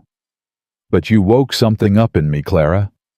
Something I thought was dead and buried." He opened the box. Inside was a ring, simple gold, with a small diamond that caught the fading light. "It was Margaret's," he said quietly. "Her mother's before that. I thought I'd never give it to anyone else, but I think I hope she'd want you to have it." Clara felt tears streaming down her face. "Wyatt Callahan, are you asking me to marry you?" "I'm asking you to spend your life with me." His gray eyes were bright with unshed tears of his own. "To build something together. To be my partner in everything that matters." "Yes." "Yes." Clara pulled him to his feet and kissed him hard. "Yes, you ridiculous man, 1,000 times yes."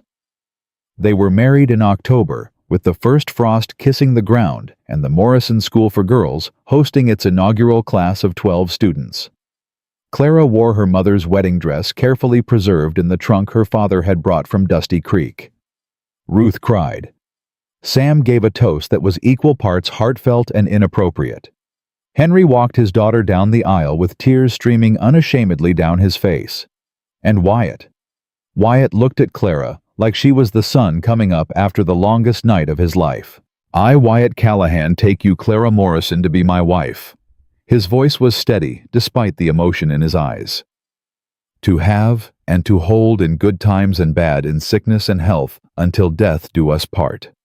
Clara's voice shook, but she meant every word. "I, Clara Morrison, take you, Wyatt Callahan, to be my husband. To have and to hold in good times and bad, in sickness and health, until death do us part." The minister pronounced them husband and wife.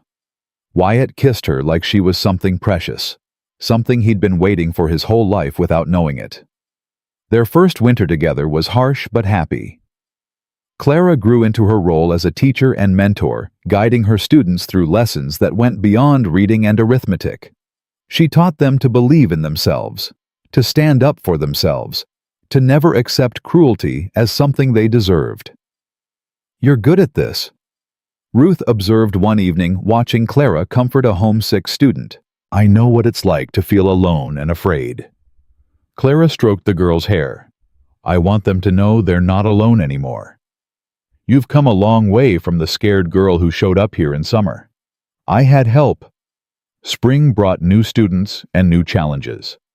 Summer brought Clara's first anniversary, both of her arrival at the ranch and of her freedom from Edith. And then in the autumn of her second year as Mrs. Callahan, Clara discovered she was pregnant. "Wyatt." She found him in the barn working with a young stallion. "I need to tell you something." He set down the brush, reading her face with the intensity she'd come to love. "What's wrong?" "Nothing's wrong." Clara took his hand and placed it on her still flat stomach. "Everything's perfect." It took him a moment. Then his eyes went wide. Yes. We're going to what? Yes." Wyatt swept her into his arms with a whoop that scattered the horses. He spun her around, laughing and crying at the same time. "I thought after Margaret, I never thought I know." Clara cupped his face in her hands. "But life keeps surprising us, doesn't it? You keep surprising me."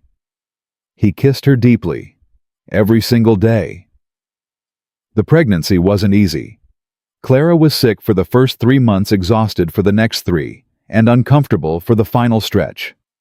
But she never complained. Every kick, every flutter, every sleepless night was a reminder that life was growing inside her, life that she and Wyatt had created together. Their daughter was born on a stormy night in June, arriving with a wail that could be heard across the ranch. Wyatt held her with shaking hands, tears streaming down his weathered face. "She's perfect," he whispered. Clara, exhausted but radiant, reached for her child. What should we call her? They'd discussed names for months, debating and dismissing dozens of options, but looking at that tiny face, Clara suddenly knew. Sarah. Wyatt went still. "For your sister," Clara said softly. "The girl who deserved better. The girl who didn't get saved." His voice cracked. "Clara, we can't change what happened to her, but we can honor her memory." Clara looked down at her daughter. "This Sarah will grow up knowing she's loved. She'll grow up strong and fierce and free. She'll have the life your sister should have had." Wyatt sat on the edge of the bed, one arm around Clara, one hand cradling his newborn daughter. He was crying openly now, years of grief and guilt and loneliness finally finding release. "Sarah Callahan," he said, testing the name. "I think she would have liked that. I think she would have loved it." They sat together as the storm raged outside, a family forged from broken pieces and rebuilt into something whole. 5 years later, the Morrison School for Girls had educated over 200 students. Some had returned to their families with new skills and new confidence. Others had stayed becoming teachers themselves, passing on what Clara had given them. Clara stood on the porch of the ranch house, watching her daughter chase chickens across the yard. Sarah had her father's gray eyes and her mother's stubborn jaw. She was fearless, that girl, fearless and kind and absolutely certain of her place in the world. "Penny, for your thoughts." Wyatt came up behind her, wrapping his arms around her waist. "Just thinking about how far we've come. Long way from that kitchen in Dusty Creek. A lifetime ago." Clara leaned back into him. "Sometimes I barely remember that girl, the one who flinched at everything, who apologized for existing. She's still in there somewhere. Maybe." Clara turned in his arms to face him. "But she's not alone anymore. She has you. She has Ruth and Sam. She has Sarah and the school, and a life she built with her own 2 hands. She has everything she deserves." "No." Clara smiled, rising on her toes to kiss him. "She has more than she ever dreamed possible, and she's grateful for every single day." Henry arrived that afternoon for his monthly visit, his hair fully gray now, but his eyes as bright as ever. "Grandpa!" Sarah launched herself at him, and Henry caught her with a laugh that echoed across the yard. "There's my favorite girl." He swung her around. "Have you been keeping your parents in line?" "Mama says I'm a handful." "That's because you are." Clara hugged her father, feeling the familiar comfort of his embrace. "But we wouldn't have you any other way." That evening they gathered around the big table in Ruth's kitchen. Clara, Wyatt, Sarah, Henry, Ruth, Sam, and his new wife, the teachers from the school students who had nowhere else to go for the holiday. The table was crowded and loud and absolutely perfect. "A toast," Wyatt said, raising his glass. "To family." "To family," everyone echoed. Clara looked around the table at the faces of people who had become her world, at Ruth, who had fed her and held her and loved her like a mother, at Sam, who'd grown from a flirty cowboy into a good man and a loyal friend, at her father who'd failed her once but never stopped trying to make it right, at Sarah, the living proof that broken things could become beautiful, and at Wyatt, her husband, her partner, her home. "What are you smiling at?" he asked quietly. "Everything." Clara squeezed his hand. "All of it. This life we built. It's a good life. It's the best life." Later, after the dishes were done and the guests had departed, and Sarah was sleeping soundly in her bed, Clara stood at the window of the bedroom she shared with Wyatt. The moon was full, casting silver light across the land they'd worked so hard to nurture. She thought about the girl she'd been, The one who'd dropped a bowl and waited for the blow. The one who'd learned to make herself invisible, to apologize for existing, to accept cruelty as her due. That girl was gone now. In her place stood a woman who had built a school from blood money, transforming evil into good. A woman who had married a broken man and helped him become whole. A woman who had given birth to hope itself and named her Sarah, after a ghost who deserved to be remembered. Wyatt came up behind her, wrapping his arms around her waist. "Come to bed," he murmured against her hair. "In a minute." Clara leaned back into him. "I'm just thinking." "About what?" "About how strange life is. How the worst things that happen to us can lead to the best things if we let them." "That's a pretty philosophy." "It's not philosophy." Clara turned to face him. "It's truth. If Edith hadn't been cruel, you wouldn't have intervened. If you hadn't intervened, I wouldn't have come here. If I hadn't come here, we wouldn't have Sarah, the school, any of it." "You're saying we should be grateful to Edith." "No." Clara's voice hardened. "I'm saying that she doesn't get to define my story. She was a chapter, a dark one, but she wasn't the ending. I am the ending. I decide what her cruelty means." Wyatt kissed her forehead. "And what does it mean?" Clara thought about it. About fear that had become strength. About pain that had become purpose. About a scared girl who had become a woman capable of changing the world one student at a time. "It means she didn't win," Clara said finally. "It means I took everything she tried to destroy and built something beautiful from the ashes.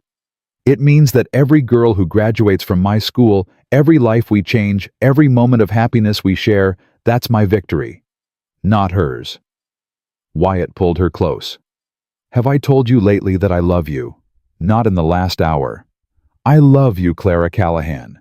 More than I ever thought I could love anyone again. I love you too." She rose on her toes to kiss him. "Now take me to bed, husband.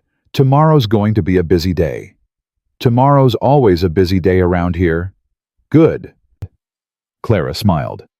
"That's exactly how I want it." They walked to bed together, hand in hand, two people who had found each other in the wreckage of their separate tragedies and built something unbreakable from the pieces. Outside, the Texas night wrapped around the ranch like a blessing. The Morrison School for Girls stood proud against the moonlight, filled with sleeping students who would wake tomorrow knowing they were safe, knowing they were valued, knowing they were loved. And in the main house, Clara Morrison once, a scared girl with bruises on her arms and apologies on her lips, fell asleep in the arms of her husband, dreaming not of the past, but of the future. A future she had chosen. A future she had built. A future that belonged to her and no one else. That was the truth Edith Winslow had never understood. You could beat a person down, break them, make them believe they were worthless. But you could never destroy the spark inside them that wanted to live, to grow, to become something more. Clara had survived the darkness. And now, surrounded by love and purpose and a life worth living, she would spend every remaining day proving that survival was only the beginning. The rest was up to her, and she was just getting started.